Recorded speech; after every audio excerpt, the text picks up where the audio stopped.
রে গোলাম দাঁড়া। কিরে এত তাড়া কিসে? অবশ্য তোর মতো সুন্দর বউ বাড়ি থাকলে তো তাড়া তো থাকবেই। ভাই আমার আমার যাইতে দেন ভাই, এই বাজার বাড়িতে না নিয়ে গেলে রান্না হবে না ভাই, আমার আমার দেরি হয়ে যেতেছে ভাই, যাইতে দেন। কিরে এত তাড়া কিসের? বউ তো তোরে আছে।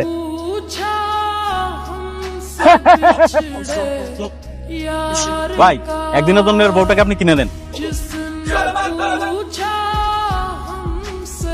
500 টাকা তো তোর কাছে অনেক, নে তোর বউরে একদিনের জন্য বিক্রি কর।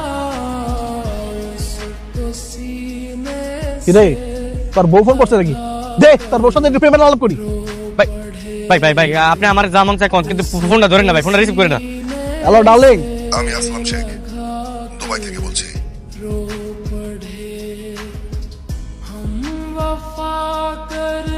ভাই আমার মাফ করে দেন, ভাই আমার ভুলে গেছে, ভাই আমার মাফ করে দেন।